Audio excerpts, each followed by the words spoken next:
College of Chiropractic and has a Master's of Science in Human Nutrition. He has a full-time private practice in White Plains, New York, where he specializes in the treatment of joint pain with innovative, science-based, non-surgical approaches and functional nutrition. He has published articles in Dynamic Chiropractic, ACA News, Chiropractic Economics, The Original Internist, and Holistic Primary Care. Dr. Silverman is also on the advisory board for the Functional Medicine University. He is a health contributor to Fox News Radio and has appeared on Fox & Friends, Fox News, NBC News, CBS News, The Wall Street Journal Live, Newsmax TV, and Westchester's Channel 12 as a health expert. Dr. Silverman also appeared on Talks at Google Author. Dr. Silverman was awarded the prestigious 2015 Sports Chiropractor of the Year by the ACA Sports Council. In 2016, he published Amazon's #1 bestseller, Inside Out Health, a revolutionary approach to your body.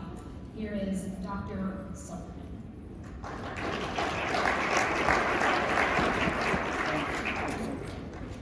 Good afternoon, everyone. How are you? Good. Make sure it's... Good afternoon, everyone. How are you? Good. Well, as we all know, the gut is the epicenter of your health. 80% of your immune cells are in your gut. That's where your macro and micronutrients are absorbed. But it's much more than that. It's actually your gut, your microbiome, the last organ found in the body. It's the organ system. We talk about it all the time, but sometimes we don't talk about it enough. Whenever people talk about the gut, what are they really referring to? They're referring to the small and the large intestine. And the small intestine goes from 20 to 52 feet. It's literally a misnomer when we say small. It's small in diameter, but that length is prodigious. Interestingly enough, it has the thickness of a wet paper towel. When you unravel it, it has the surface area of a basketball to a baseball field. Interesting. How does it have that kind of surface area? It does because it's actually compressed by a thinly tight napkin. And when you unravel it, it's huge. It communicates with all the other parts of the body. So today, without question, I'm going to share with you the idea of what I like to refer to as the superhighway to health, the gut-to-brain axis and all that goes with it. Gut to brain and gut to full body optimization. So, Sherry A. Rogers and Arthur once said, the road to health is paved with good intestines. My objectives are very precise in that I want everybody to be able to elucidate, when you go back, why and how food sensitivity testing is a baseline. It's not supposed to happen like that. It's only supposed to go at the end. Test 1, 2. Test 1, 2. You know why they did that? I'm from New York and they know I can scream. But that's okay.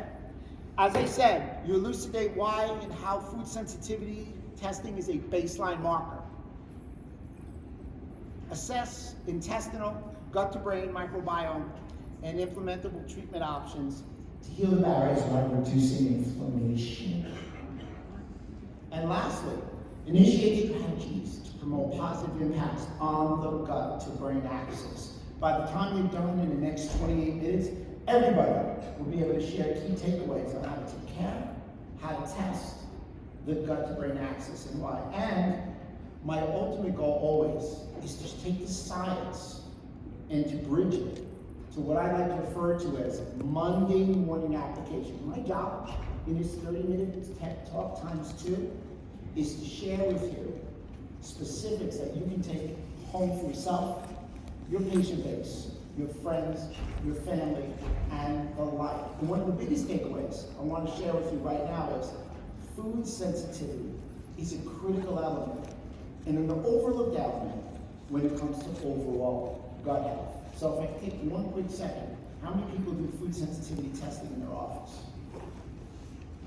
So it's a fair amount. I'll tell you why and how it's so important amongst a plethora of other things. So what's the problem? Problem number 1, the American population is unhealthy. We all know that. It's so unhealthy because they're consuming too much sugar. The average American consumes 160 pounds of sugar per year. Sugar works with the reward center in the brain. When mice were offered sugar, mice took sugar over cocaine by 94%. I think you're going to see some mice doing this at some point. Wheat consumption, gluten. You know, you got your 2 legs, you got your gluten, and you've got your lactose. Gluten means gluten, we all know that. 16 intestinal tract. Gluten not only damages your intestinal tract, it comes with this wonderful chemical called glyphosate.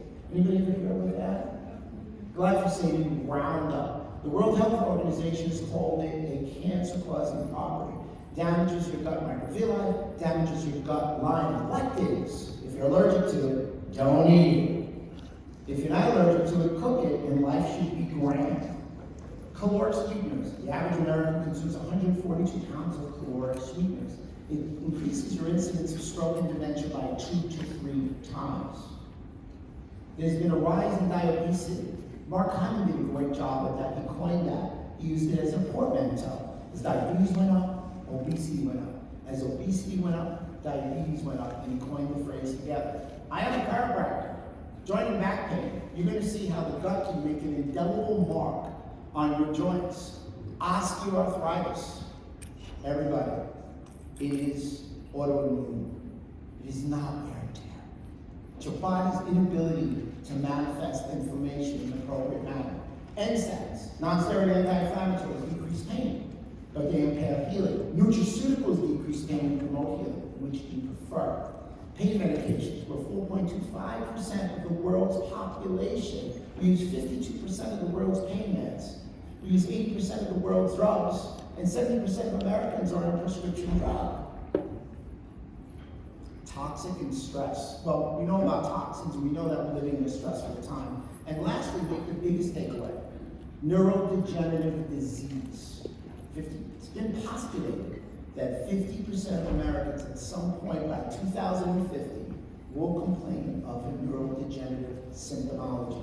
That gut-to-brain axis plays a critical role. So additionally, what's the problem? Overuse of antibiotics. 80% of the antibiotics that we consume are through our livestock. So it's not necessarily a prescription, it's what our food is eating. That equates to 270 prescriptions per year. The CDC says conservatively, 30% of antibiotic prescriptions are unnecessary, and over 50% of hospital patients receive antibiotics. When it came to COVID, before a positive COVID test, 52% of people who had a positive COVID test had an antibiotic before they got their PCR back going into a hospital. Antibiotics, as we all know, are nuclear weapons. They're great when needed, but if they're used prophylactically, obviously it poses an issue. It damages your immune functions by blowing up your microbes. Calcium, magnesium, and B vitamins are also damaged with vitamin K. And we all know how critical vitamin K is. We'll talk about vitamin K a lot when you talk about immune health now. So a little FYI about vitamin K. It's all about D3 with K2, we all know that. We want NK7, and we want the trans form of K2, because the cis form is not bioavailable. Mitochondrial rush hour, that's what I like to refer to. The American population is overfed and underpowered. We eat too much, we don't have enough nutrients. Jack LaLanne once said, anybody ever hear Jack LaLanne? You know he's a chiropractor? Hey, what can I say? He said, man, he said, I don't eat it. And that's the diet that I start with all my patients. So in a mitochondrial rush hour, you're typically supposed to have sugar first, protein second, and fat third. All these energy-producing freeway mitochondria, everything is great because the traffic is in sequence. So you've got a lot of movement on that freeway.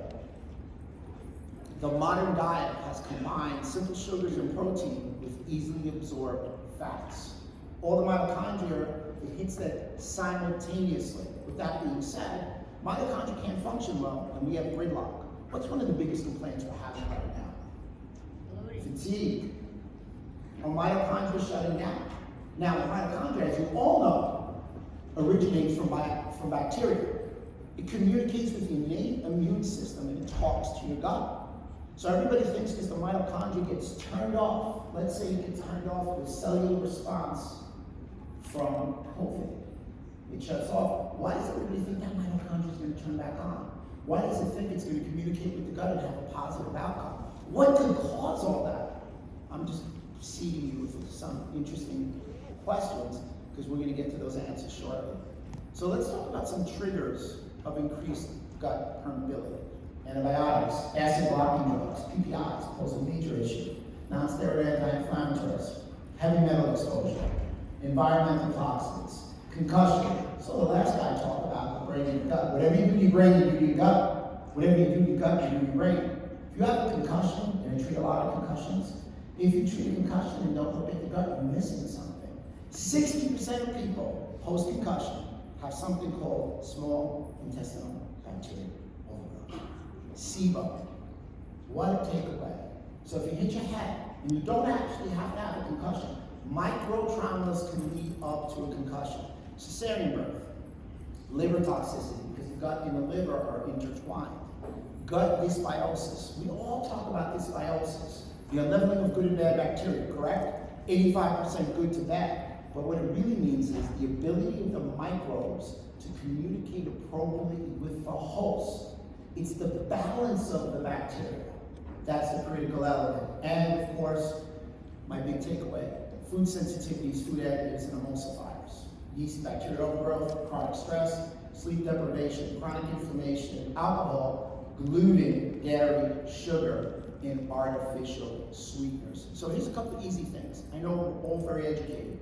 When patients come in, here's what I tell them. Adhere to my GPS. No gluten, no processed food, no sugar. Easy, and remember, take care of your DNA. No damage, no nicotine, no artificial sweeteners. And let's talk about my Dr. Rob's gut matrix. We talked about the gut, but we talked about the gut in light of the small and the large intestine. Food sensitivities are going to be a major player. Again, we overlooked them. Why?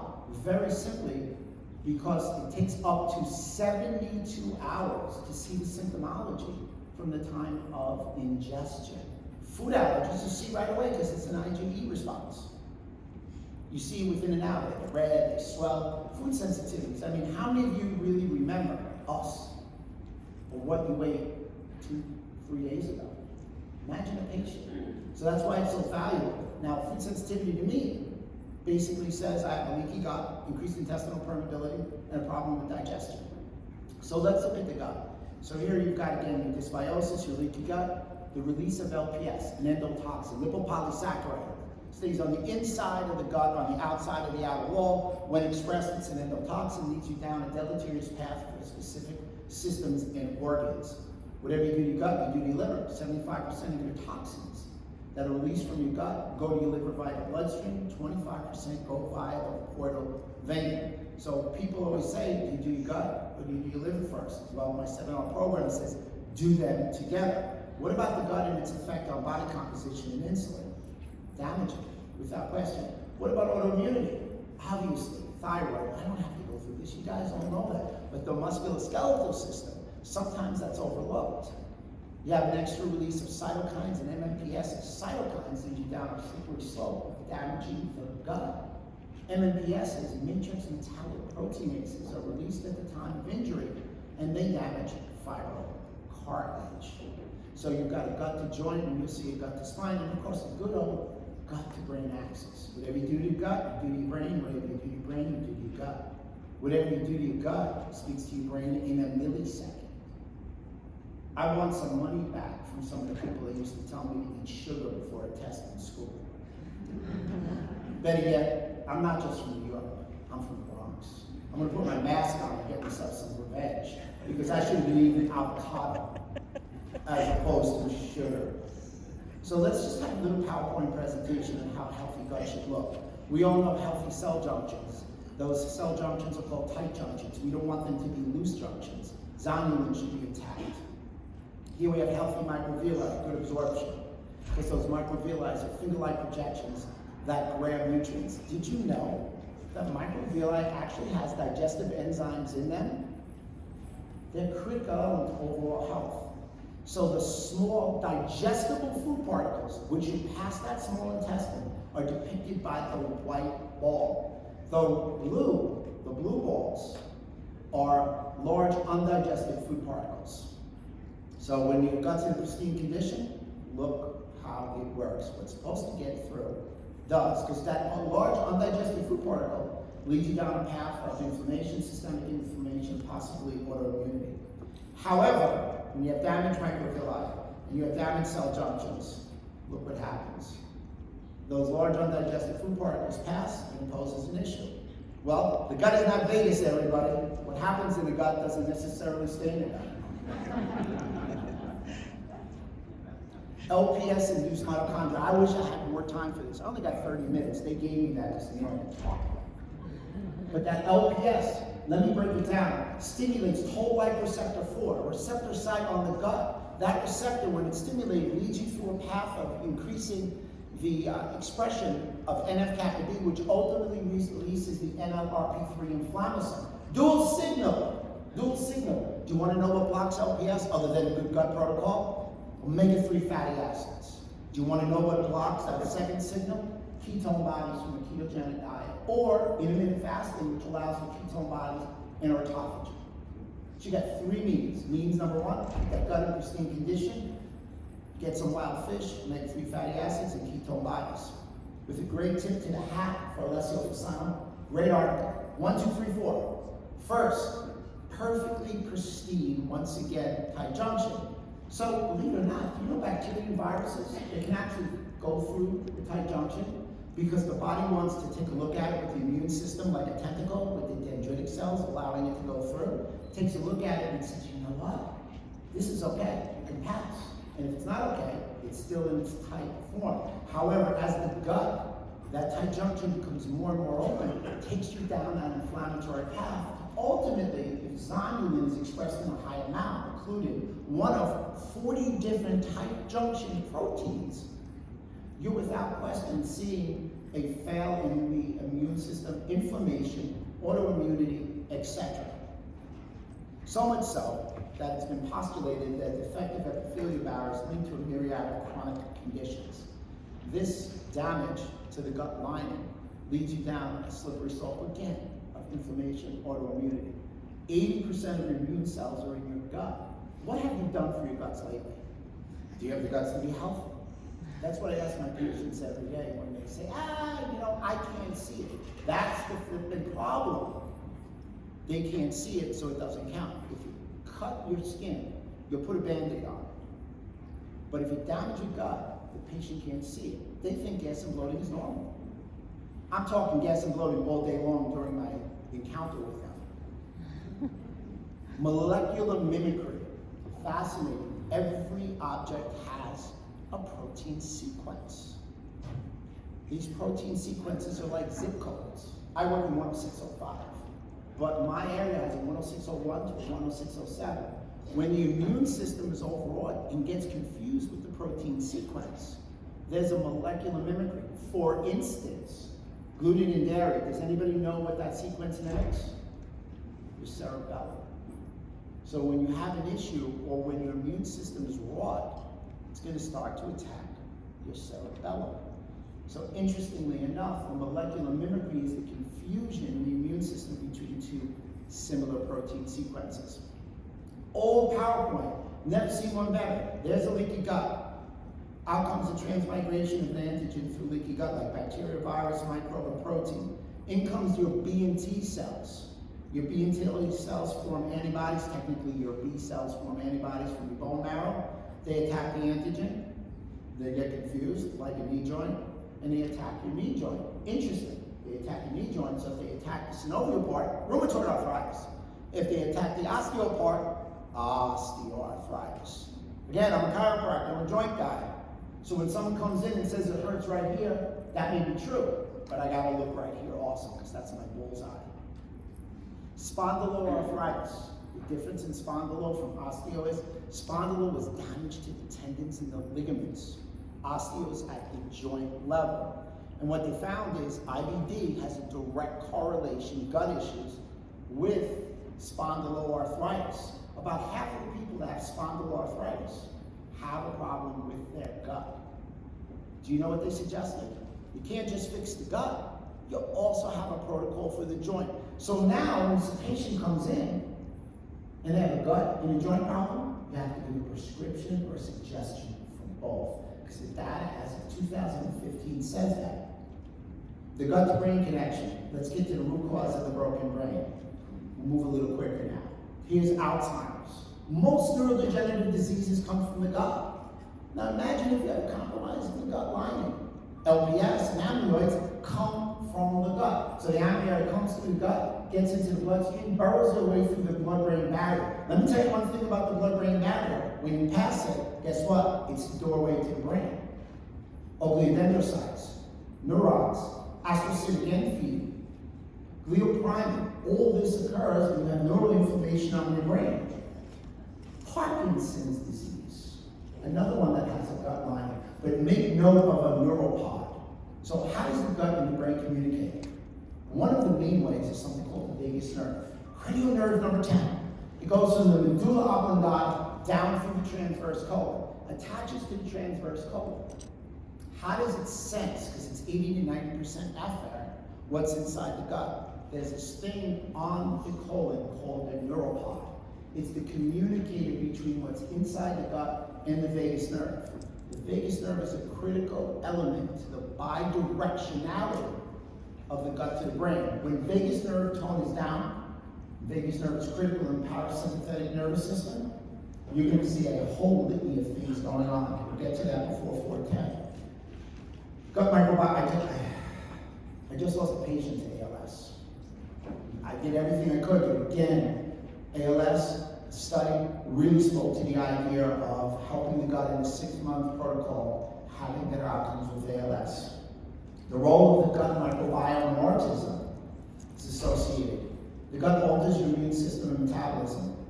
Higher intestinal permeability with higher antigenic load from the gastrointestinal tract. LPS is increased in autism. The gut microbiome is less diverse when we see ASD. Candida is twice as abundant in autism. Look at the last bullet. 90% of people with autism suffer from gut problems. 90%.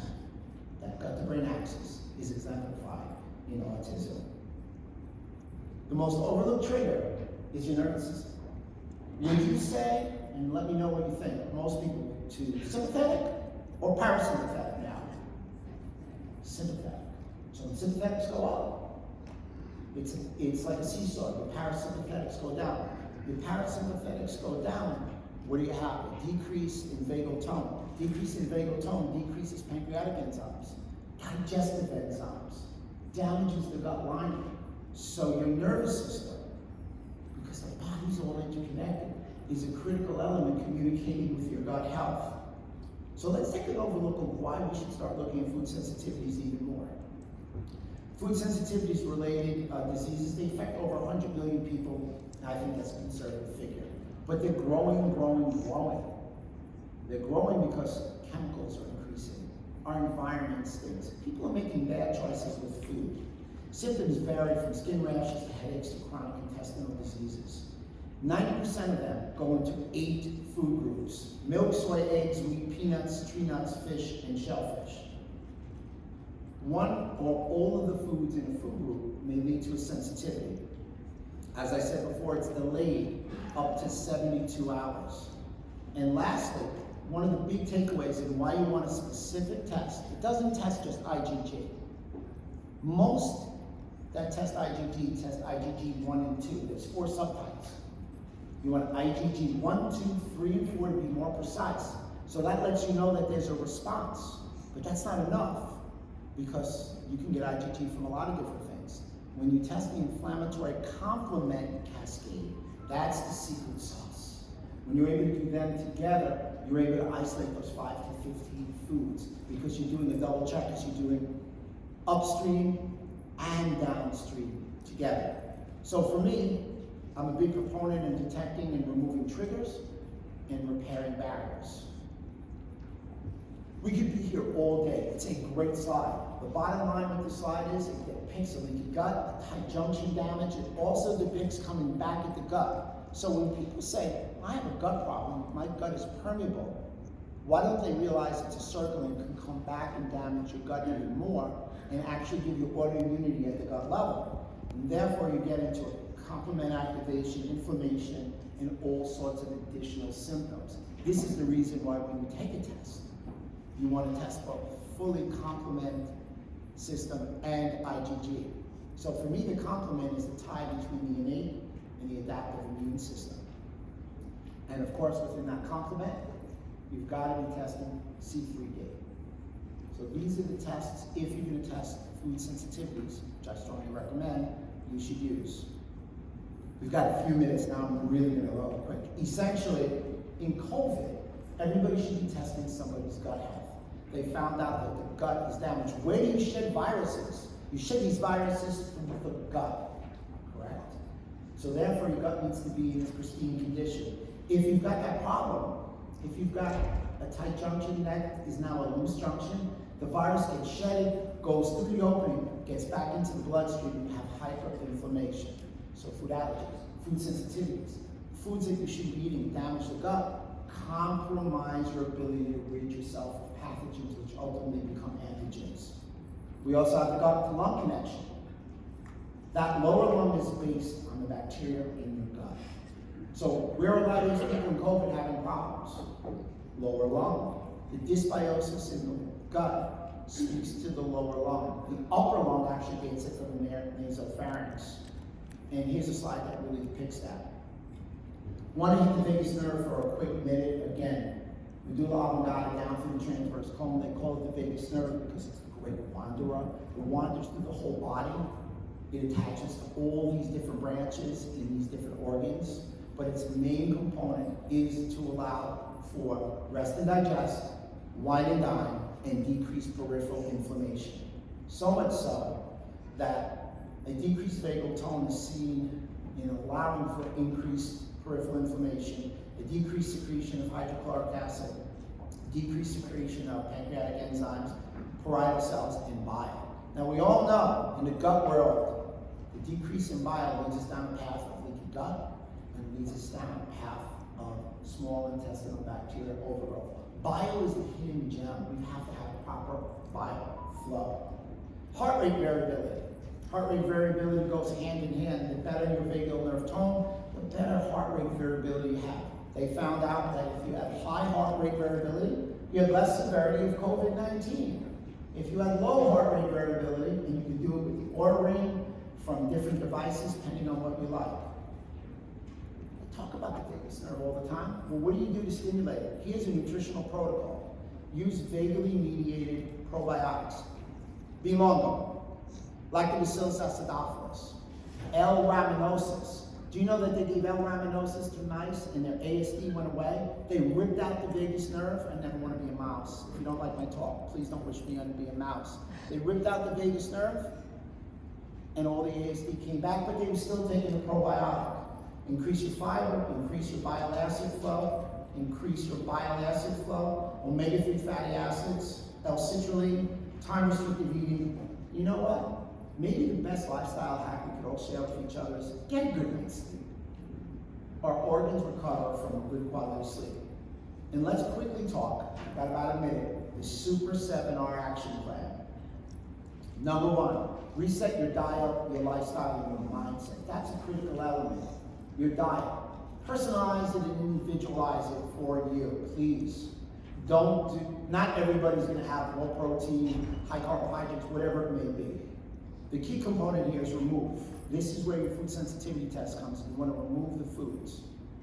You wanna remove unwanted pathogens. Oregano oil, berberine, are great choices. Serum bovine immunoglobulins. Replace with digestive enzymes, stomach acid, and bile acids. Regenerate. Use the cornucopia of nutrients to help heal and seal the gut lining. Number 5, re-inoculate with what? Pre and probiotics. So you make a postbiotic, which is the residue that's left. So you can have psychobiotics. So you can have symbiotic biotics. The symbiotic is better than complementary. Symbiotic means a pre and a probiotic, it's 1 + 1 = 4. Versus complementary was 1 + 1 = 2. And of course, reintroduce your foods by retesting. Lastly, retain your health and your GI integrity. Because the most effective clinical outcomes across all disease spectrums can result from the normalization of the gut function. And lastly, so Oliver Wendell Holmes once said, a mind stretched by a new idea never returns to its original dimensions. Now with this rapid fire 30-minute approach, I hope some people got some stretch marks. If anybody has any questions, I'm happy to do that.